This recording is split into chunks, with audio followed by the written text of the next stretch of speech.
Buenas, ya aquí estoy de vuelta, de nuevo con las entidades deportivas, con Talleres o con Belgrano o con Racing de Avellaneda o con Newell's Old Boys de Rosario, tantas entidades que se acogieron a la ley 25.284 que recién les explicaba, que en realidad articula un sistema de rehabilitación empresario. ¿Por qué? Porque en el primer lugar, en el artículo 1 va a decir que se someten a esta ley especial, ya lo recordamos, las asociaciones civiles de primer grado que se dediquen a la actividad deportiva, ¿sí? Los clubes. Ojo, no tienen que ser solamente clubes de fútbol, como puede interpretarse, dice entidades a la actividad del deporte, cualquiera sea su naturaleza, con lo cual también podría incluirse en esta ley si llegara a encontrarse en situación in malis, es decir, de insolvencia, sea en concurso preventivo o en quiebra, algún otro tipo de entidad. Mejor no la nombremos para que no nos digan que estamos trayéndole mala suerte. Pero entonces, en el artículo primero, asociaciones civiles dedicadas al deporte. En el artículo segundo, las finalidades, ¿no es cierto? Proteger el deporte social. ¿Mediante qué? Mediante la recuperación de la explotación de la empresa, mediante una gestión proba a través de un órgano fiduciario. Por eso, cuando el juez resuelva la institución y dicte el auto, como dice la ley, en realidad una sentencia que modifica la situación procesal de quiebra a fideicomiso de administración de entidades deportivas o el concurso preventivo vía voluntaria, que habíamos aplicado, ¿se acuerdan? La vía se impone de pleno derecho esta ley 25.284, ¿cuándo? Cuando la entidad deportiva está en quiebra. El juez tiene la obligación de aplicar la ley 25.284, salvo que hubiera insuficiencia de bienes para continuar con la explotación. Situación sumamente difícil que se ve. Y en el artículo 6 nos va a decir que también las autoridades estatutarias de la asociación, en el caso de Belgrano sucedió así, pidan acogerse a los beneficios de la ley. ¿Y por qué? Porque indudablemente, como les señale, se va a poner a un órgano fiduciario en la cabeza del patrimonio fideicomitido, es decir, todos los bienes del club van a pasar al patrimonio fideicomitido y consecuentemente va a ser administrado por un órgano particular que está arreglado en los artículos 8 a 12 de la ley 25.284, como vimos en la clase anterior, desplazándolos de su tarea estatutaria. Por supuesto que esto debe ser bien interpretado en los términos del artículo 109 y 110 de la ley de quiebra. Es decir, hay un desapoderamiento pleno, hay también una transferencia de la propiedad fiduciaria, que no siempre se produjo en la realidad, pero hay una transferencia planteada en la ley para que el órgano fiduciario sea el nuevo dueño y administrador del club. Pero lo real y cierto es que las autoridades estatutarias van a continuar actuando supletoriamente en la defensa de los intereses del club, ¿no es cierto? Y esto lo aclara con toda claridad, lo aclara meridianamente el decreto reglamentario de la ley. Bueno, todo esto lo habíamos visto. Es más, habíamos visto que el juez dispone la designación del órgano fiduciario integrado por contadores o abogados que deben tener 10 años de antigüedad en la matrícula o probada idoneidad en ese tipo de especialidad, y que el experto deportivo, que era el tercer integrante del órgano fiduciario, tenía que salir de una lista que preparara la Secretaría de Deporte de cada una de las jurisdicciones. Lista que al comienzo nunca se preparó y que consecuentemente los jueces tuvieron que recurrir a la designación de expertos según la opinión del medio. También sabíamos que había un comité honorario formado por miembros socios del club, pero que no hubieran integrado las comisiones directivas, porque si no hubieran sido responsables eventualmente del estado de insolvencia de la entidad, y que las facultades estaban dadas en el artículo 10, las características del órgano fiduciario, las responsabilidades en el artículo 12, tienen que actuar con la diligencia y lealtad del buen hombre de negocios, y que esto los ponía al frente de la entidad como verdaderos administradores y fiduciarios, y que la ley les da una serie de funciones relevantes para poder sacar adelante la entidad mientras, ¿no es cierto?, continúa la actividad deportiva, uno de los temas más delicados que siempre se han barajado en este tipo de procesos es cómo hacer, ¿no es cierto?, para mantener a los jugadores que son la base del club, imagínense Talleres, imagínense Belgrano, cómo hacer para mantenerle, poder pagarle los salarios, ¿no es cierto?, y a su vez, ¿no es cierto?, tener un experto que nombre un director técnico idóneo a los fines de que la marcha deportiva también sea al menos lo suficientemente razonable como para que a la par de la actividad administrativa, esta conjunción de deporte en la empresa, ¿no es cierto?, permita recursos genuinos, y con esos recursos genuinos que se van ingresando se paguen los acreedores por causa o título anterior, ¿no es cierto?, a la institución de este fideicomiso de administración deportiva. Realmente la marcha de la empresa durante un plazo que puede ir de 3 a 12 años, en el caso de Talleres casi virtualmente agotaron los 12 años, en el caso de Belgrano terminaron antes, culmina con un proceso de elecciones que convoca el juez para restaurar la institucionalidad. Todo esto lo habíamos dicho en la clase anterior. Entonces ahora, ¿en qué nos vamos a detener? En las características fundamentales del proceso.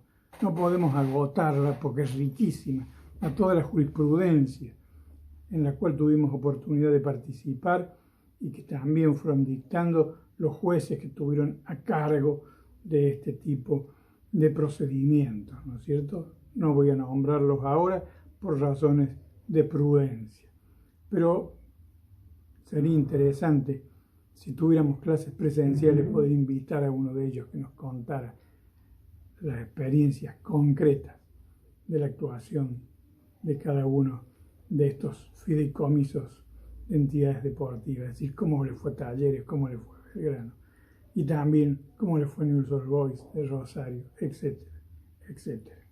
Bien, yendo entonces, propiamente dicho, al proceso y a las facultades que la ley le va a otorgar al órgano fiduciario, el artículo 15 es la clave de bóveda. ¿Por qué? Porque trae realmente lo más relevante del quehacer del fiduciario. Por eso vamos a tratar de seguirlo lo más exegéticamente posible, para que entendamos el proceso. Fíjense cómo de nuevo lo que ya habíamos señalado en los primeros artículos, la ley vuelve a insistir. Artículo 15, inciso primero. Las personas designadas, obviamente el órgano fiduciario, tienen las siguientes obligaciones: respetar en todas las gestiones los principios de prudencia, austeridad y racionalidad en los gastos, conforme a los especiales intereses que le fueran delegados, sobre la base de la confianza y la buena fe. En una palabra, el principio de buena fe del artículo 9 del Código Civil y Comercial de la Nación ya estaba en la ley 25.284, como no podía ser de otra forma, ¿no es cierto? Principio general del derecho de todo ordenamiento jurídico, la buena fe, y como consecuencia de la buena fe, esta gestión proba, austera, que gasta solamente lo necesario para que queden recursos, no solamente para pagarle a los jugadores, para mantener, para pagarle también a los empleos administrativos y a los funcionarios que se hubieran designado, como el director técnico, el equipo deportivo, etcétera, etcétera, sino también para poder pagar el pasivo que se va a consolidar y que obviamente tiene que verificar también el fiduciario, haciendo en esto la labor que hacía el síndico en el concurso preventivo y en la quiebra.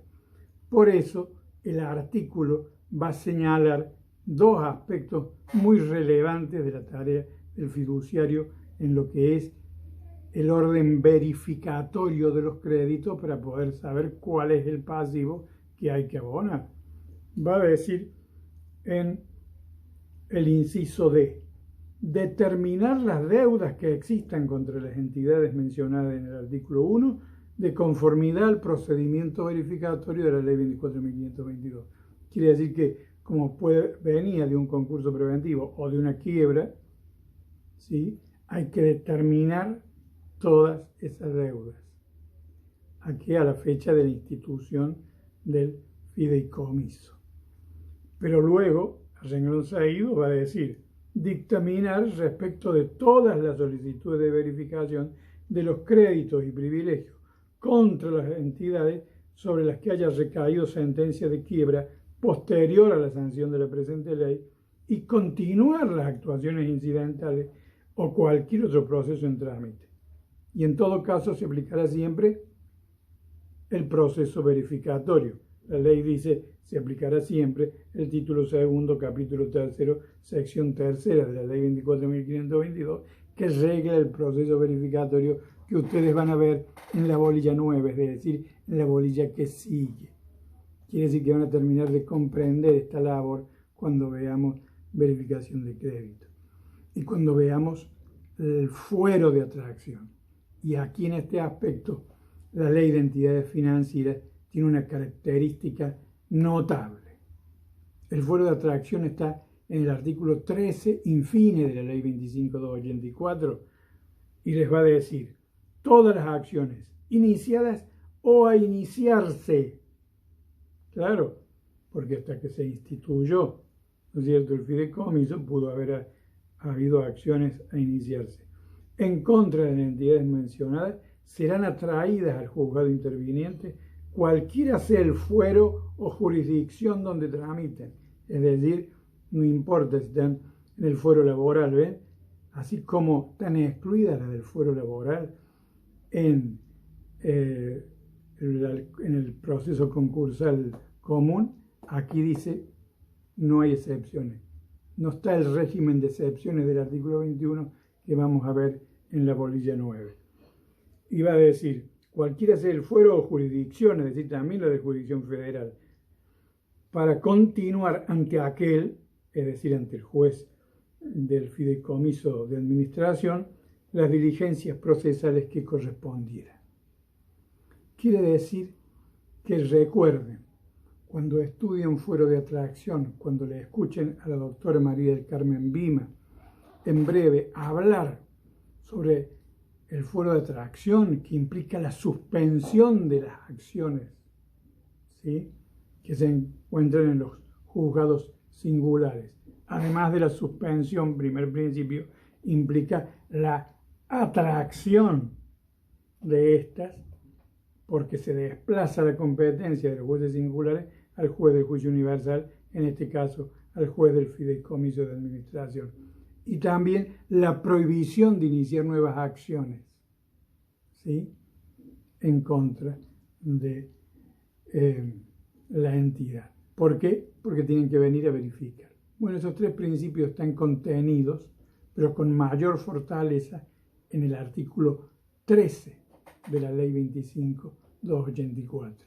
Y por eso es que, como yo les decía recién, el artículo 15 le dice: determine las deudas que ya estaban verificadas y además proceda a verificar y hacer los informes pertinentes de las acciones que son atraídas o de los acreedores que, sin haber tenido juicio iniciado, vienen a verificar los créditos por causa o título anterior a la institución del fideicomiso.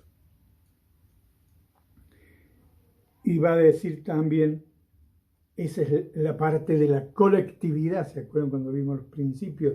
La colectividad, la universalidad, pero desde el punto de vista de la concurrencia de los acreedores.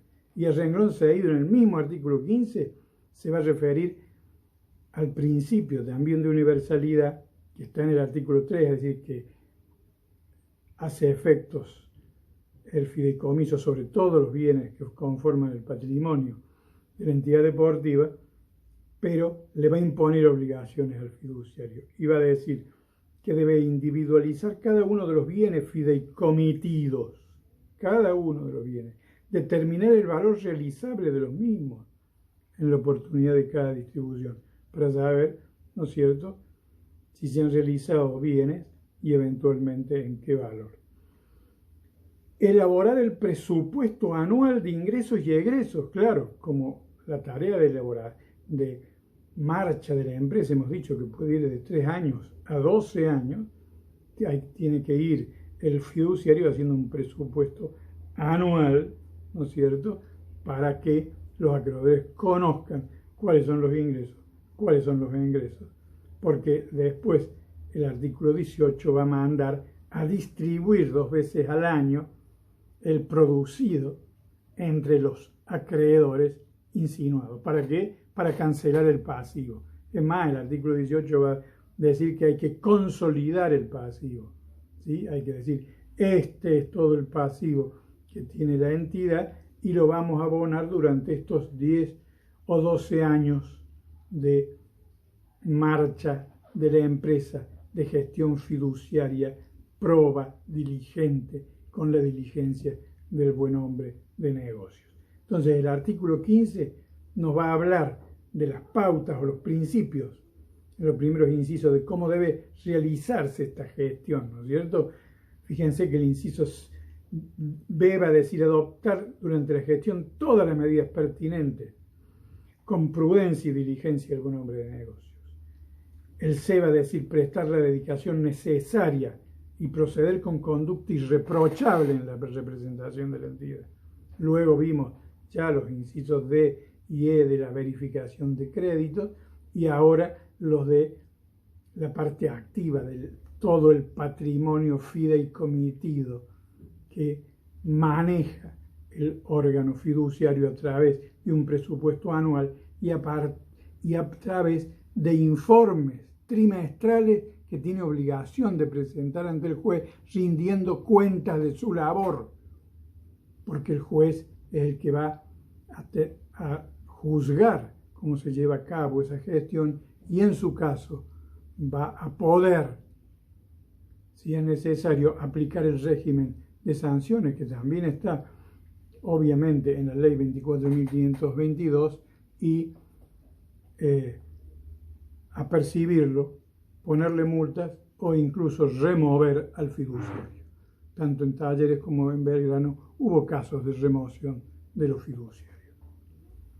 Un aspecto fundamental que se debatió muchísimo en la doctrina fue si el fiduciario tenía que llevar a cabo la actividad deportiva per se o si podía gerenciar esta parte de la labor empresaria de un club. Y a la postre se impuso, hubo quienes decían que no, que tenía que ser a cargo del órgano fiduciario, pero a la larga se impuso la posición más amplia, permitiendo el gerenciamiento de la entidad. ¿Por qué? Para que vengan verdaderos, no solamente aportantes de eventuales capitales y de fondos para poner en marcha la empresa, sino gente que con suma idoneidad técnica pudiera preparar los equipos, no solo en cuanto a la elección de jugadores, sino también en todos los aspectos deportólogos que están en juego, ¿no es cierto?, en la preparación física, etcétera, etcétera. Fíjense, interesantísimo. En las clases de Zoom vamos a ampliar y vamos a contar algunos detalles de esta actividad, tanto en el Club Talleres como en el Club Belgrano, para que alcancen a terminar de entender lo importante que es la Ley 25.284 y las enseñanzas que nos deja también para los otros tipos de procesos y eventualmente para aprender, ¿no es cierto?, si es factible aplicarla de algún modo a otro tipo de entidades, obviamente mediante la sanción legislativa pertinente.